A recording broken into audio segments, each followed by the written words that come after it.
Marissa, today we're going to talk about the realities you should know about being a digital nomad. And one of those realities I didn't know was getting stung by a scorpion in my shorts yesterday. What are your thoughts? I can't. You guys, Jeff was just telling me this story. You have to explain. It was stuck in your shorts, pressed against you in compression workout shorts for 5 minutes before you even knew it was there while you're driving down the road. Please fill us in.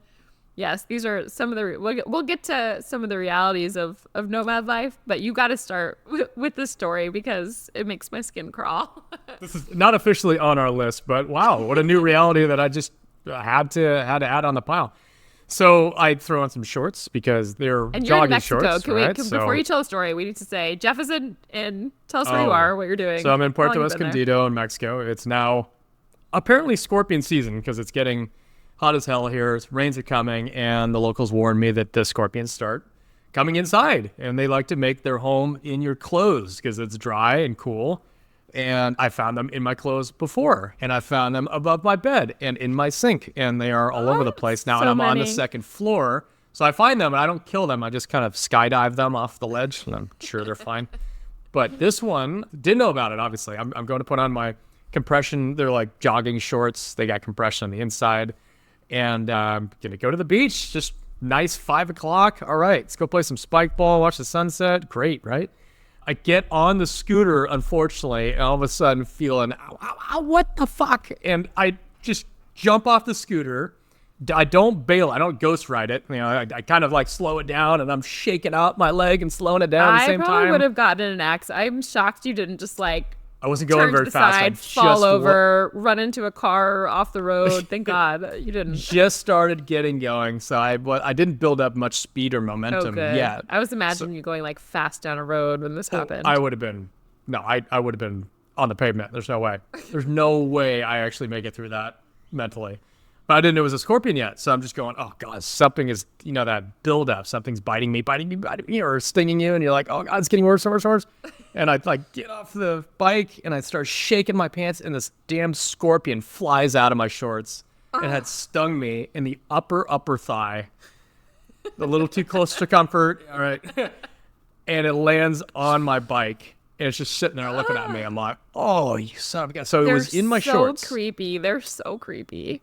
Unbelievably creepy, and even more when you know it was hiding in your shorts for minutes. That feels invasive. I think that's the worst part. When something just falls It's on you gotta and be it the stings worst you part. right away, like if a bee flies on you and it gets you in fly, you're like, okay. But when something is I like get it. in your clothing for a Yeah. lot of time like that and you don't know, it's like if someone breaks into your house and they're Yep. in there the whole time and you don't know. It's like it's a whole different Yeah. level. He's been with me for a while now. Just Oh, just waiting for the moment. my- I wonder why he waited so long. don't know. I guess.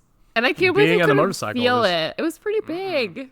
Yeah. So yeah, he got me, and then I went and you can take a picture of it and put it through ChatGPT, and ChatGPT can identify stuff in photos pretty well.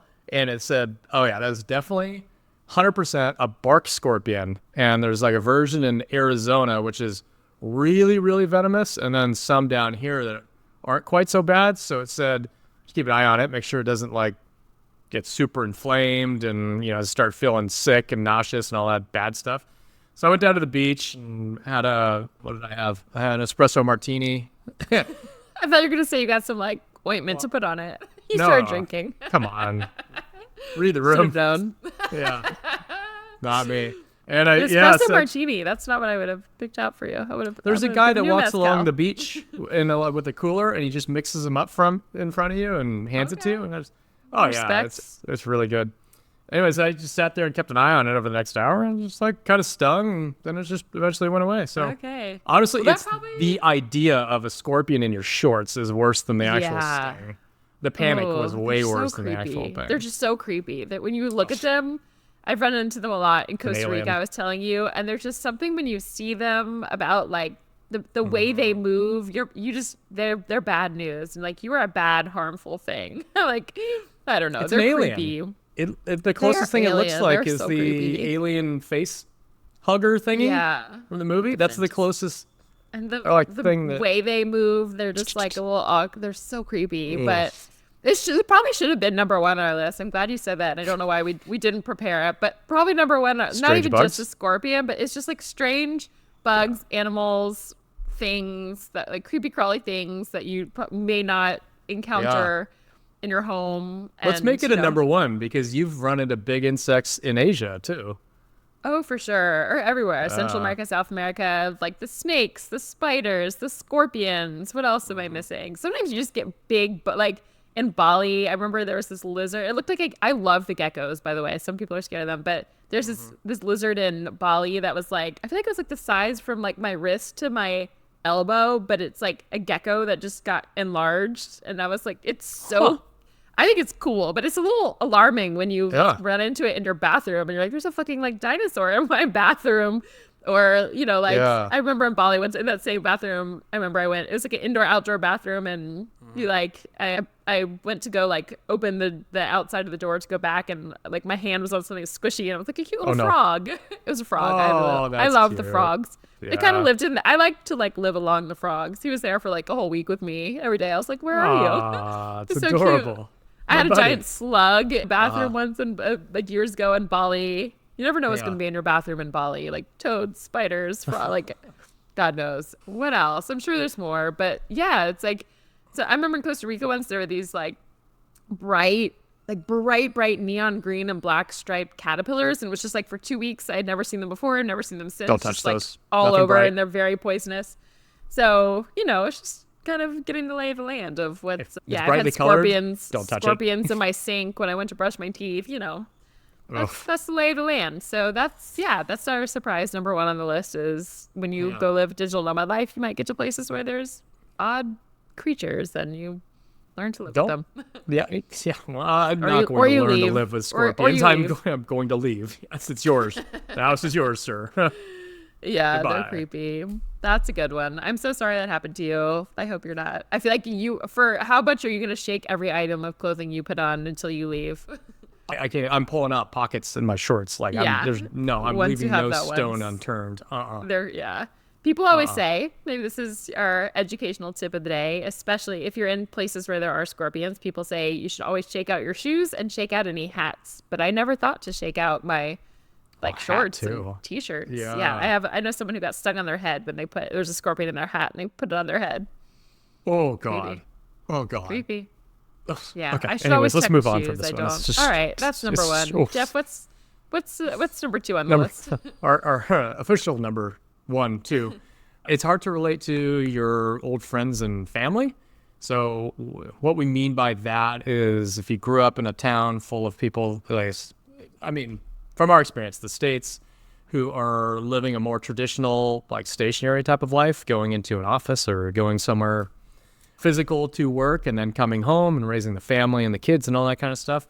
And you are off traveling the world and seeing all these crazy different places and you're very much not stationary and you're living a very non-traditional life. When you go home, the contrast is really, really stark because they're having many of the same conversations as before. And that's not really like your life anymore. It might not be your values anymore. You might not want to buy the house and, do the traditional marriage and all this kind of stuff. And it's very jarring. I remember coming back from my first few trips. I'm like, I just don't have these conversations anymore. These are not the kind of things that I care about. It sounds bad to say it that way, but it's just like, my life has changed and what I'm interested in is completely different and it's not for you. So it's like, it's kind of jarring, It's very jarring. I remember the first time I came home from like a 4-month stint in Asia. It was my longest kind of first digital nomad stint. And I felt like I'd lived so much time and I had changed so much. And I came home and like you said, I think it was at a Christmas party, like where all my friends, a bunch of old friends were. And just the conversations, I just remember like, I felt like a robot. I was like, I don't know how to participate in this conversation. And I'm someone who can generally talk to anyone, whatever. And just, but it was about, they were talking, I will never forget someone talking about the conversation, this group of people was about the price of chicken at Costco or something like that. And it was like a riveting conversation for everyone. It was like really interested in. I was like, I wanted to run away. I was like, I don't know. And I've since learned how to better come and go and fit back in. How about that humidity? Yeah, I just was like, I don't know. That's just one example, but yeah, it's like I feel like the people you meet nomading are just really, I don't know, the trivial conversations don't happen as much. It's like very deep, very quick, and to come back to not that can be alarming sometimes. And also just the amount that you change, and it's like a reflection when you come back that everybody else hasn't as much, and it's tricky. And I remember even in that same first stint I came back, I remember my brother, I was gone for like, I guess it was 4 months, but I felt like I had lived like 10 years. And I remember my brother was like, oh, I feel like you just left. And I was like, I feel like I lived 10 lifetimes. And Yeah. I was, and a lot of times there's a couple friends I'll ask, like, what's new? And they're like, nothing, everything's the same. And I'm like, I did this, I did that, I grew this way, this happened, that happened, I'm not the same. And everyone else is. And it's a weird thing. So I do you feel like, Jeff, you've gotten like, in the years you've done nomad life, do you feel like you can better handle that when you come back, or are you still just like, this is alarming, I can't? Yeah. Oh, yeah. Yeah. I think one of the problems I was having is when I think of the things that I've done, it doesn't seem like a big deal to me. And then when you go and talk to somebody that doesn't do any of these types of things, living a traditional life, they're like, whoa, what the hell? So now I kind of, when I go back, I have a better frame of reference when I'm explaining these things to people, and I'm able to position it a little bit better. Like, hey, yeah, I get it. This does sound kind of crazy, and I just kind of roll with that. And then I can better relate to them. I can better explain these things in a way that they understand, and I explain my lifestyle in a way that they understand a little bit better. Yeah. And it's just better understanding of how I come off to people. I think that's a good helps point. Calibrate the conversation a little bit. I really struggled as well as you say that. I'm remembering now that, again, you've lived such a different life that most people will never live or understand. And experiences you've had, most people will never understand what it's like to travel long term and meet people and live how you've been living and experience what you've been experiencing. And I remember feeling like, why is no one, like, people be like, how's your trip? As if I just went on like a 4-day, vacation to Florida or something.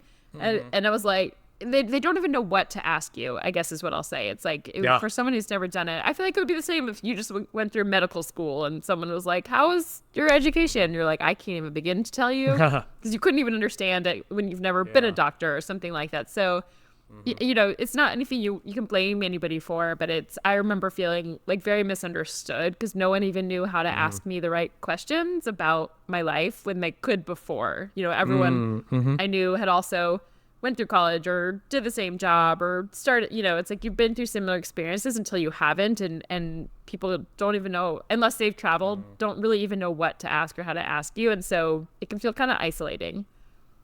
Yeah, it does. It does feel kind of isolating when you just can't communicate with somebody. It's impossible.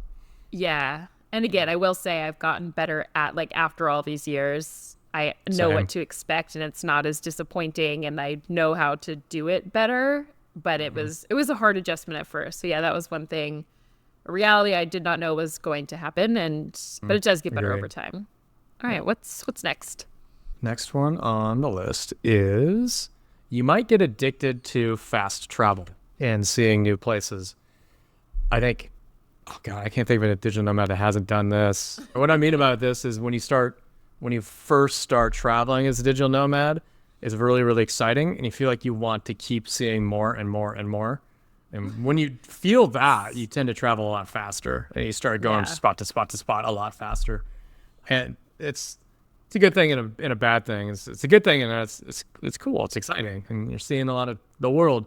The bad thing is in that it is exhausting and expensive and leads to burnout. You got burned out doing that at one phase too. You're just burning hard. You were going like every couple of days to different places. So when I first started out, I would like maybe go not for first a started, month, but there was a and phase. then, but in between places, I would go like 3 days to this country, 5 days to this country, 2 days on the way here, like bop around, and then like wait a little longer. But I would do a lot of those fast travels a couple days at a time, or sometimes I would go on road trip benders and just be like 2 days here, 4 days here, 2 days there, and just like I want to see everywhere. There's not enough time.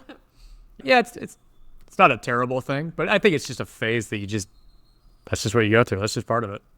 Right? Yeah. It's one of those things like when you first start traveling, I always thought when I first started, I just kind of had a list of places I really wanted to get to, especially in Asia or Africa, just some faraway places that I couldn't visit with my 10 days of, corporate vacation a year. So when I first started, I was like, I guess I thought I would get to these places and that travel bug would sort of be itched. And I found the opposite, which was like I would get to a place and I'd meet new travelers and they would tell me about 17 more places they'd just been that sounded so cool. And I was like, okay, well, now I have 30 more places on my list instead of one less. And so, yeah, you just get addicted. It's like a drug, right? Like that's how people overdose from drugs. Like a little more, you need a little more, you need a little bit bigger hit. And it's like you need more and more to feel like the newness, and you want to see amazing places, and you realize there are so many more amazing places, and like places that were never even on my list before I started traveling are now growing, and it's awesome. Like in the beginning, sometimes I look back at pictures still of all the places I went and things I do, and I'm like, wow, I did that. I went to, like, thank God the old version of me did travel fast and went to all those places, because I don't have the energy right now, but I'm like so thankful that I got to them. So yeah, it's a pro and a con. You had to go through that. It's a phase we go through. So yeah, you start, you just get, you I don't know, it's just so much freedom, and there's so many places to see that you're like, I can do it. I'll go 3 days here, 4 days here, 5 days here. And then you get exhausted and you can't work as well, and your body gets tired, and it just takes a lot of energy. But I had that energy in the beginning, I will say. Like I could do it for a little while, and so you go through phases. Okay, what's next on the list?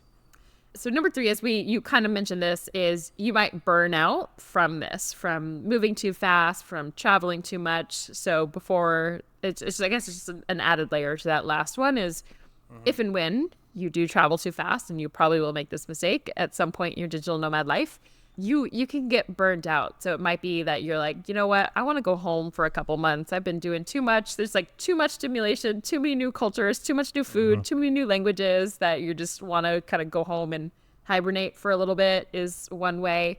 Or you just slow down and you learn that you want to take some time in a place and maybe spend 2 or 3 months. Like you've just been in Mexico for 4 months. I was just in Costa Rica for 2 months. It's like you kind of move a little slower, or you stay somewhere for a year if you want, or you take a break. But I think that something you might like, a reality you should know is that you can burn out, and it takes a lot of energy to plan trips, to travel, to find locations and hotels or Airbnbs and a gym in a place and which food to eat, and it really can burn you out and be too so hard much bandwidth to work. Yeah. It was my first trip. It was like, it's just so much emotional bandwidth, and you don't realize that these little, what are they, like a little micro decision that you're making all the time is pulling from somewhere. Like it's not free. You actually have to pull from your right. You from, have like a from limited, somewhere else. You got limited bandwidth of energy and decisions. Yeah, and sometimes that'll pull from your work too, which is not a great thing. Yes. And a lot of times it'll pull from your work, and it'll probably pull from your health a little bit. Usually first. Yeah, it's just something to keep mindful of. Yeah, some of these can be seen as a bit of a negative, right? Like this is going to happen to you, and you need to be careful because you might. A lot of this is like you might burn out, and you might find this a little bit unsustainable. But yeah, you got to. Can you think of anybody that, as a digital nomad, that started this life and didn't start off a little bit too fast in one direction or another? I can't. There are a few people. I don't know if they're just wiser people, or maybe they didn't have as much of that like must see everything energy. I don't know. But the majority of nomads and people like this do go a little too fast, a little too soon. I feel like it's like the first time you drink, right? Like you don't really know how much to have, and you're like, I'll take like, can I have another shot? Can I have another drink? And then you're like, however old you are, 17, 18, 16, whatever age you started drinking, and then you're like, well, fuck, like that was my too limit. Much. That's my limit. Where some people do it wisely, but yeah, there's I could think of a handful of people I know who really maybe just did like 1 month abroad and then like went home, and they're like, okay, that worked. Like, let me do another 2 months and this a month here and a month there, and then I'll go home. Or they just start out slow. Some people just, I don't know, don't have that burn in them, but most of us do. Yes. Yeah, I think most of us do. Yeah, I did. I definitely did. Yes. I'm a little bit of an adrenaline junkie, so. Yeah, I didn't know what it was, but it came out through travel. So Yeah. yeah, so be mindful of that. That we're sharing this. I didn't ever have a like. I feel like podcasts like this didn't exist when I started. Resources didn't exist. Maybe if Yeah. so, I think if I'd heard this, I'd still be like, yeah, but I could do it. Like, I'll go faster. I'll be Yeah. fine. Nah, they're So not right. they're not. What do they So know? do it. Let us know when you do burn out. It will Yeah. happen. When you do burn out. And keep funny. going. You take a break and you keep going. Like all these years later. Of course, I think you had a little bit of a burnout phase, and now you've like reignited and on fire and ready to travel Oh, again. yeah. Yeah, that's like an 18-month period where I was just burning through travel. And then, yeah, last year I was home like 9 months of the year. It was great. 9 you And now I'm were? back Wow. traveling again. Yeah. Yeah, Well, you're so maybe- happy in Mexico. I feel like your love of not travel safe. is reignited, and you're at it again. I just needed a beach town. We talked about this. That's all I needed. Go, yes, when you've had a little too much, just go to a really simple, laid back beach town, and you will come back to life again. That is my fast. I really have that a good rule. But I was gonna say one other suggestion that someone like a more advanced traveler gave me in the very beginning. He said like to alternate between like intense travel and then easy travel. So there was times where I was doing some really intense travel through Nigeria or through Eastern Europe or through, wherever it is that like pushes your comfort zone a little bit. And then it's like, instead of doing that back to back to back to back to back for like 9 months, like do some hard travel, whatever's hard for you that like pushes your culture, your mind, your safety, whatever that is. And then like go somewhere that's like easy and safe where you don't really have to think much. And maybe you know the language or most people speak English in a town or something like that. And then recover and then get back to it. So that's a good tip as well. Next thing on the list is a little bit more of a broad topic, and it's we've got a list as things will not go as expected, but that covers so much ground. And I don't want to spend too much time on it, but I will give a few examples. You may miss a flight, or 2, or 5, a return flight to be specific. Don't ever buy a return flight. That's if there's any motto at Beach Commute, it is do not buy a return flight. Also, I would say another big one is your Wi-Fi might cut out. You might expect that your Wi-Fi is going to be perfect. Expect that there will be multiple occasions where your Wi-Fi does not work or does not work to expected, and you're going to get very frustrated, and you're going to have to try to figure out a way to get working Wi-Fi to work. That is just what it's going to be. That is a standard, right? It's still happening to me. How many years into this? 6 years into it. Couldn't upload a podcast a couple weeks ago. It's like that's just the nature of the game, right? It is. And even in places you wouldn't expect, like we have some friends in Spain and Portugal right now, and last week, or a couple days ago, there was just, I don't know what day of the week it is, whenever that was, there was like power outages across those two countries, and like nobody had cell service, nobody had power. Like you just couldn't work, you couldn't communicate. So sometimes freak things like that happen. Or I remember times where I've been in Mexico and a hurricane came and we just didn't have self-service, or it's like the meetings you had planned. You can't even tell someone you can't get to a meeting because like things just happen. Sometimes it's that your accommodation, you think we'll have Wi-Fi and it doesn't, or it's not as fast or it's spotty, or sometimes like I remember one of the first days I got to Bali as a nomad. It was a very rare thing, but the whole town I was living, like just the power just all went out, everything gone, and you're like, okay, like gotta figure this out. So it's just it's different. So accommodations, I think you had that recently. I've had that recently too, where it's like it looks great in a picture, you don't do the research you should do, and you show up and you gotta find a new place to That's stay. so disappointing. So things do go wrong, and I think again that builds the resilience of like when you come back to normal life, you're just like, wow, things just work. I always have Wi-Fi. I know where I'm gonna live. I know the deal here. I got a whatever it is, and I think it really just builds your resilience as a human, which is always a good thing. But in the midst of it, it can be, it's a lot of layers. It's like added layers of stress to your day that just wouldn't be if you're just living your normal life at home. Of just variables that you have to consider. It's things tiring. a lot of things you just cannot control for. It's just gonna happen. It's like Yes. shit is just gonna happen. You're going to get food poisoning. I can promise you that. Yeah. I don't know that I've ever gotten actual food poisoning, I gotta say. Guatemala?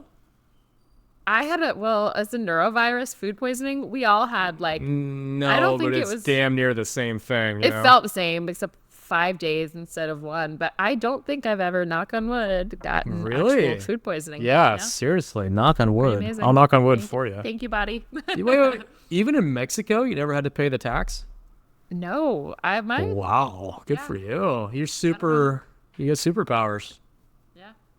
Knock on all the wood. I'm not Yeah, no kidding. I'll knock on wood for you too. I'm still waiting on my superpowers from the scorpion bite. I don't know what's supposed to happen I or think when. it Maybe will. I think like it gave 24 you a hours special- is usually. Get that poison in your body. It can. Oh, yeah. It can help. Maybe it will help make you stronger. I think so. Definitely. For a reason. Okay. yes, Things will things happen will that not you go do not expected. expect. Yeah, Yes. exactly. And you roll with it. Next one on the list. Your friends are going to be split up all over the globe. Sad. Oh, cry And face. sometimes I haven't like, seen Jeff in person in 3 years. we were just talking about that. I was just talking the other day about how I haven't seen one of my friends, and I was like, oh, year and a half? And that just happens. Like, oh my God, Yeah. I haven't seen this friend in a year and a half. And you get distracted because you're traveling with other people, and you're like, you're a little bit of out of sight, out of mind, and you kind of chat with them in text occasionally. You don't think about how long it's been. But they're all over the world, and you may not see your friend for a few years. And it's Yeah. just, it's a bummer when you think about it. In the day to day, you're like, I'm just doing my life. But then you think Yeah. about it, you're like, damn, I miss seeing my friend. It is different to be in person. There's this. Yeah. I saw this video. I don't remember that came across that really landed with me, but it was saying, so like with my travel friends, I catch up with people all the time. Like we voice note all the time. I feel like guys don't do this as much, but I have like hour-long voice note conversations asynchronously with Jeff's eyes with a lot, like men just don't do that. I feel like I leave my guy friends voice notes. They're like, just call me. I was like, fine. But so I'm like in contact, but it's mostly you're like recounting. You're like, this happened to me. I did this, that happened. Anyway, the video is talking about how different it is to not just like catch up about things, but to experience things with people. So instead of being like, yeah, like if you're like, I just got bit by a scorpion, but if I was like in the room with you, I'd be like, remember that time you got bit by a scorpion? It's like different. So I do really, even though I'm still in touch with people and they are still like your friends and they're there for you and you can chat with them, like it's different than just being like, hey, let me just go pop down the street and like say hi, let me come over for dinner. Like you don't. Yeah. Sometimes you go 5 years without seeing like one of your best travel friends, and it's strange and it sucks. And even like when you have like your group of people, like I feel like we've got like good groups of friends too.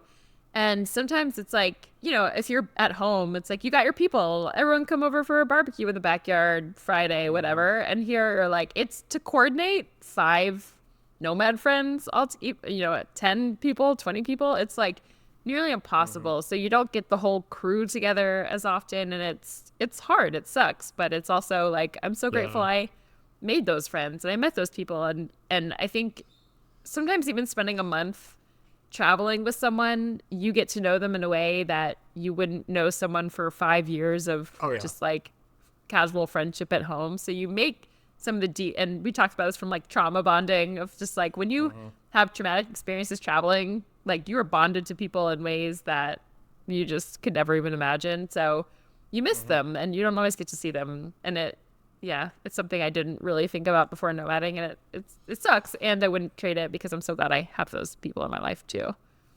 I think the difference in the interaction is what makes it so unique and so much more bonding, because when you say you're home, you want to visit some friends, you got to coordinate it out like 2 weeks in advance, right? Because everybody's busy and doing their lives and stuff.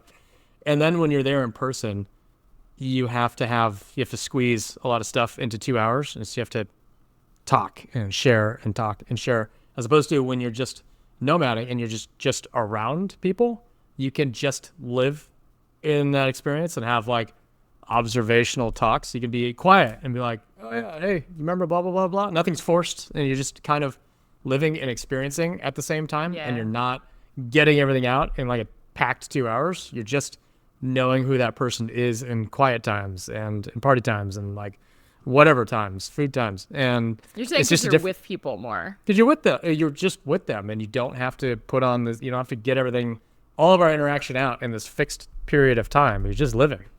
And you get to know somebody better when you're just living, as opposed to squeezing everything into a dinner, you know? Yeah. And some people might that's a be great performing during the dinner. Some people might be entertaining. Some people might be overwhelmed. But when you're just living, you just get to see their natural relaxed state. I think you bond more in that environment, Yeah. you know? And that's why we get It's such strong bonds with our friends. Yeah. It reminds me, I also was reading something recently that was saying a lot of people don't realize that they're often trying to recreate like a college dynamic, which is what we like. You had that in college as well, where, Interesting. or not everybody, but depends where you went or if you went to college or what neighborhood, what you did or what your campus was like. But a lot of traditional US college campuses, it's like everyone lives within blocks of each other. You just kind of see each other. You're just at people's houses. Your friends have friends over. Like you just kind of exist together more so versus that, like you're saying here, planning, like, let's do a dinner and catch up 2 weeks from now.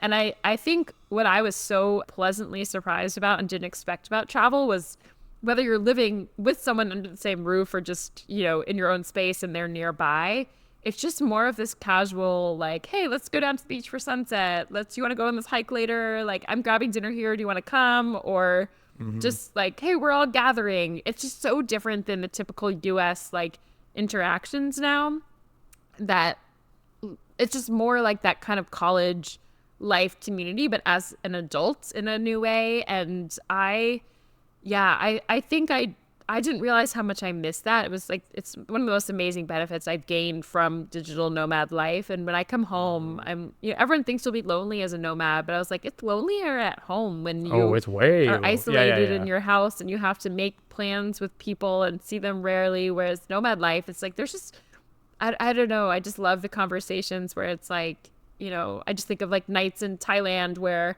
6 of us would just like gather every night and eat dinner and chat about life and the universe and mysteries or just dumb shit too, like it doesn't matter, but it feels so much more fulfilling. And that was one of the really beautiful benefits of nomad life I didn't anticipate. Yeah, exactly. I guess we got to go to the part 2 of this one, the sad one, which is saying goodbyes at the end of a trip, the end of a chapter, which we're doing just now on Saturday, which is hard because this is what we talked about in the last point. We don't know when we're going to see these people again. We've established such strong bonds and daily routines with everybody and just a chemistry with everybody. And then when you have to leave, it's like a little mini heartbreak for a couple weeks. Yeah. And then you go on a new chapter and do it all over again with maybe a different set of people and a different geography, different circumstances and stuff. So, but it is very much a little bit of a breakup with the group that you're with, and it's always sad. It's hard to describe, but it never goes away. It's almost, imagine if you've ever had a good friend, like maybe you all live in the same city and someone decides to move away. It's like this big deal and you have the going away dinner part. It's almost like that every month or like every week someone is leaving and you're like, no, don't go. It's sad. Or you're the one leaving everyone and that's hard. It's strange and it's kind of part of it. And I feel like you and I have been, I think because of joining Wi-Fi Tribe and having this community of people that like we know we'll see again and again, our friends know our friends, it's been really different. Like I think a lot of people who don't build community in a proper way when they start traveling feel more fleeting, and it's like too many goodbyes and they don't have permanent friends and they they never even build that. And I hear a lot of travelers say, like, I can't even form deep friendships. Everyone's coming and going and leaving. I feel like you and I, so maybe this isn't everybody's experience, but we've been very intentional about building like long-lasting friendships and a community of people who will continue to see each other. And so those goodbyes are like, it's worth it because you'll see them again. It's not one of those things where it's like, oh, I met this person for 2 weeks and I'll never see them again. Like, we started a business together, like we have friends of friends. Yeah. I know I will see you somewhere at some point soon, but it just is, all of those goodbyes are hard. It's like you're leaving college every month. It's tricky, but so worth it for the friendships you make. It really is. It's worth it. And we do.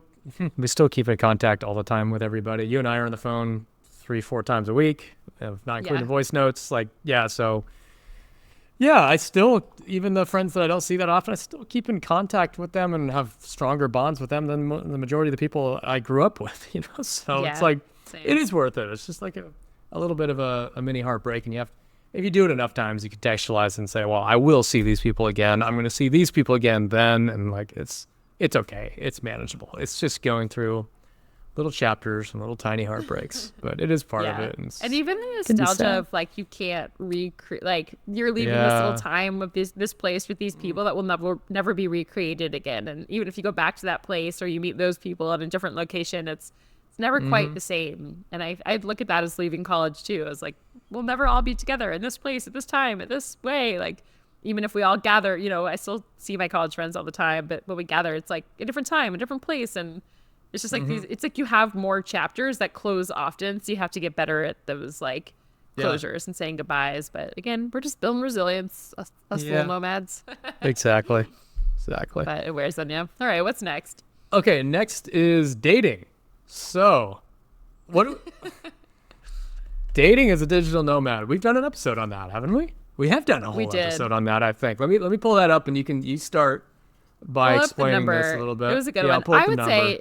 So I guess what the title of this episode is like the realities you should know about living as a digital nomad. Maybe if you're listening to this, like you might already be married or have a partner in which like you'll just travel as a nomad with it and it won't be as relevant to you. However, if you're single or you're going into this nomad life as potentially dating, I would say it's actually some of the greatest pros and the greatest cons as well. So we have plenty of friends who have met, gotten married, like have their life partner, have kids now. So it's not like nomading, dating is not possible or anything like that. And I would say you actually have some of the most magical moments. Like your first date is probably somewhere that other people go on their honeymoon, like you're in these epic locations. I think there's nothing as magical as like an amazing travel romance you meet in a new place. However, it can be complicated because we joke as nomads, it's like you're either like moving in together after a month and traveling the world together, or like you're breaking up, or you like have to take time apart and decide like, do I want to fly across the world to be with this person again? Like, Yeah. should you change your schedule? So it's just like it's more complicated in like a funky way of you end up living together very quickly. You spend all your time with them because sometimes you don't even really know anyone else in the place you're in. It's kind of by default. You're like, okay, like you're everything now. I would say that jokingly. Like you'll have friends as well too, but there's just something very different about it. And I dated someone for 3 years as a nomad who couldn't even legally come into my home country. Like his visa wouldn't allow him to. Like that's complicated. And again, when you have different plans, you have to decide like, do you want like, wait, this worked in this location when we had our own homes, but like, do I want to go fly across the world? Like I've also done that where I've gone and been like, this was so fun, and then I go meet up with them for a month in a different country, and I'm like, I gotta run away. I hate this. Like it's not the same. So I don't know. It's pros, cons. It's like it can be funky, but I don't know. What is your take on it? It's complicated and amazing. It's complicated. That's the reality you should know. You said it right. It's mixed in both ways because on one hand, the logistics are way, way, way harder. But on the other hand, I think the types of people that you meet are at a way higher level because you're meeting people that other travelers. I think you're already sharing like a really core common sense of values and curiosities about the world. So you're meeting people I think you're already more naturally attuned to, that you're going to have conversations with that are maybe way more in depth and more true to who you are than just staying home. So I think the types of people you meet with can be like way more compatible with you emotionally and the way you want to live your lives and the things you want to share with together. And then the complicated part is the logistics, right? I'm moving, you're moving. Do we move in together? Do you want to go to this country with me? Because all this crazy like how do we make it actually work type of stuff can be really complicated. And we actually do have an episode on this, episode 151, and we cover a ton of this stuff. We had we talked about kids. We talked about what if your partner doesn't want to travel, choosing between a life partner and a nomad life, and how people meet. That's actually a really good episode. If you want to know more about the pros and the cons and the good and the bad of that, listen to that. It's episode 151. Yeah. And a fun part of it too, I think there's just fewer games. Not always, it depends who you're attracting and what your mindset is. But like when you meet somebody in a typical, in the States or wherever, I feel like you meet, you're like, let's, go to dinner. A week later, I'll see you. Oh, I have my friends. You have your friends. Like a week later, let's meet again. Whereas I feel like in nomad life, you just get to know someone so quickly. You're like, well, I don't have my family here. You don't have yours. I don't necessarily have, like, you're not expected to have your own life going on. And so you're like, do you want to do something again tomorrow? Like, I want to go on this weekend trip. Like, you want to come on this adventure? Like, I don't know. There's fewer games, which I think is fun. But it's the Wild West. It's no rules apply to dating as a nomad. So take that as you can't make will. rules because it's already it's fluid in nature anyway, so you can't have rules. It's nothing. Yeah, but do no listen guide, to that there's episode no guardrails. Yeah. if you're curious to learn more. All right, what's next? Next on the list is if you want to ever settle down, it's hard to find a place that'll actually satisfy you, and you might not know where that ideal place is. And I think that's true of anybody that has a lot of experience in anything, because if say you've tried 1,000 different restaurants, how do you pick the one that you like the most? It's impossible, right? Like, oh God, I've got like 10 in my mind. There's a little bits of this one I like, a little bits of this one I like, and you got to put it all in one. You like the environment location, of right? one, the entree of another. You like the appetizer at one, the drinks here are good. How do I combine them all in the same place? But you can't do that with a certain place. So I think when you get so many data points, I think it's hard to just pin down the spot for you, you know? Like even here looking at Mexico and Puerto Escondido, I'm thinking like I love so much of this, but I don't like the scorpions. I knew you were gonna say that. Like but you can't be there. Right you can't now. be there in May or April for scorpion Can't be there. Yeah, exactly. So can I just have little bits of not that and then mix in like, you know, it's tough to really pin down what you're looking for. This was actually your bullet point, so I want to get your take on it. I feel so passionate about this because I feel like how many we're like 7, 8, 9 years. I don't even know how many years into like nomading. And so a lot of our friends who started around the same time, you do go through phases where you kind of do want to feel rooted, a little more rooted again at some point. Even if you're still traveling some, it's like we go through typically the kind of like arc of nomad life is like you start out, you go everywhere, and then you slow down a little bit, and then you're like, okay, I want to actually like have a closet and a home base and an address or whatever. But when it comes time to do that, and I watched a lot of our friends in the last year or two sort of get to that phase, and it doesn't necessarily mean you go home. You pick somewhere where you want to make your home often. Some people do go home. But I watched a lot of our friends, and myself included as I've thought about this, which is like, as we mentioned with the restaurants, it's like no one place feels right. You're like, well, Cape Town is great these months, but then it gets cold, or, you know, this place is fabulous, but it's really far away from home, so I wouldn't want to spend more than 2 months there. And like, I would spend all my time here, but hurricane season gets to be a lot. Or it's like, or even if you choose, let's say you chose Puerto Escondido as your beach town, then like you're like, okay, I want to make this my place. It's like, well, it's not as convenient. Like, I can't get all the things I need shipped to me all the time, or a time zone, you know, it's like, or you miss mountains, or you miss skiing, or it's like, as a nomad, people often chase summer all year long, and whenever you crave something, you can have it. So you're like, I want the beach, now I want the mountains, and now I want the city, and now I want, you know, a different lake, and you can have it anytime you want. And so when you try to choose one place, it's almost like you have little puzzle pieces that are all separate, and no one place will ever fit every criteria you've ever loved about everywhere. And so it becomes like, I think before you travel and you get to a city, you're like, all right, like, I don't know any better. This feels good enough. But when you've had like the best of everything, like no one place satisfies you, and it's really hard to pick a permanent home. Like, nowhere feels satisfying because you know what you're missing. It's a really privileged, weird thing to say, but it's a real, like, it's real. I don't know. So at my best, I like kind of bopping between maybe 2 or 3 places, and then still getting a little travel hit sometimes. But it's a weird problem that is like towards the end of trajectory of nomad life. But I also feel so grateful because to me, it's like, you know, if you think about going to a college and you're like, okay, I just pick the first one I know, this one seems good, versus like if you go visit 15 different campuses, you're like, maybe you like bits and pieces of all of them, but you pick what, like, you've really looked and you know what you like. And I feel like it's the same about living in different places. It's like you get to sample. You're like Goldilocks. You sample all the different places, and then you really know, not just because it's default of like where you're from or the one place you happen to move to. Like you've tried everything, and now you know the places in the world that like light your heart on fire. Is that the right thing? Set your heart on fire? Light Set you your heart up. on fire. Yeah. Set your heart on fire, light you up. Like I feel like I really know the place, and I'm sure there's more that I haven't been to, but I can, there's a handful of places that I'm like, these places are a fuck yes. Like I love the energy. I love this place that I never would have known had I not, traveled all around. So it's a really interesting one. Mm-hmm. Let's do one last one. We'll end on 10 plus bonus scorpion, so 11. Okay, you choose. What's the last one?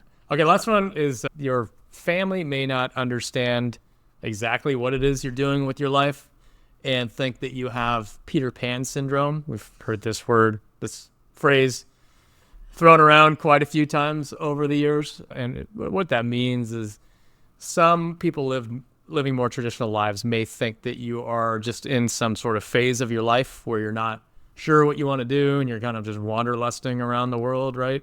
And eventually you'll just pull out of it and be an adult. There's a bit of a condescending undertone to it, but I think it just comes from a place of not quite understanding. And over time, I've found people just go, oh, this is kind of a cool lifestyle. This is not a phase. And like after sharing all these adventures with them, they're like, oh, well, this is pretty awesome. I wish I would do that kind of thing.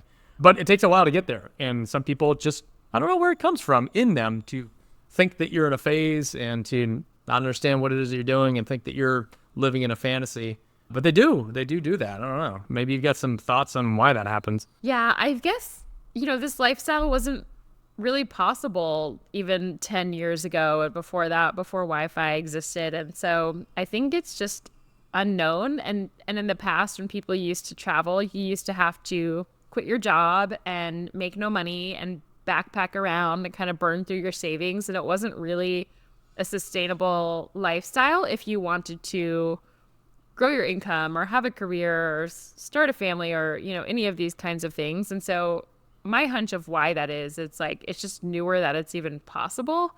And I feel like when we first started, especially like, you and I started before COVID, it was really, really unknown. And so I think people felt like it was like looking out for your best interest kind of felt like it was not a sustainable long-term lifestyle, whereas now it really, really is. And I think more people are starting to understand. Like I feel, I don't know if you feel this way, in the last year or two or three, maybe because I've been doing it longer and people have seen me do it for so long, or maybe just the world is kind of catching up more.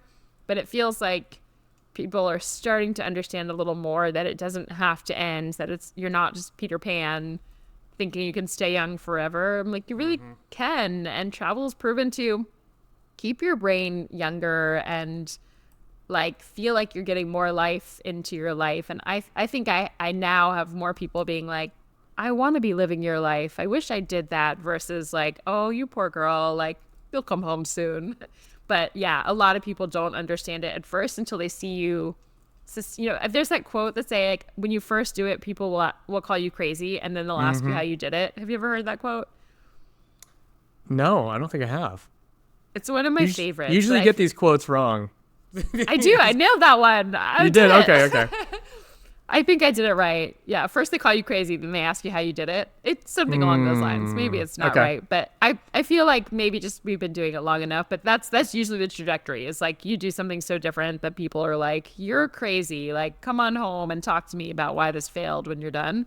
Versus like if you sustainably do it for a long time, then they're like, wait, how did you do this? So I think it's becoming more known, but you'll likely get that for sure from family and friends or parents, friends, or strangers who were like, oh, that's cute. How long are you going to do that phase for? It's not fun when people say that.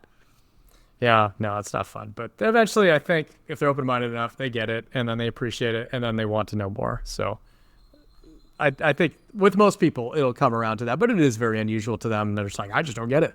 And that's fine. It's foreign. It's so foreign to them. Foreign. And it wasn't possible. I bet in 30 years, it's going to be just like an option, and people, it won't be as crazy. Yeah, I think you're probably right too. That's it. I think we always say that we're gonna do more in another episode. Maybe we should. How many are we missing? Like 6 something, 5, A 6. couple, and we stopped got it. brainstorming. Oh, we did pretty good. got No, more. no. We did pretty good. So we'll call it there. If you have any show suggestions, write us in at hello@beachcommute.com. What else? If you want to subscribe to our email newsletters, go to beachcommute.com/email. We send out daily work from anywhere job listings along with descriptions of the companies, their remote work policies, all of that good stuff. What else am I missing, Marissa? That's pretty good. If you want help getting a remote job so you can live this lifestyle, go to beachcommute.com/apply. We have a program called Remote Job Fast Track, which helps you to land these remote jobs faster so we can help you on this journey. But yeah, I'd say the best place is to jump onto our email newsletter, as Jeff said, and get much more info about remote job listings, photos of our travels, inside tips, all the things. We send out awesome stuff on the daily. And with that, we'll see you next week.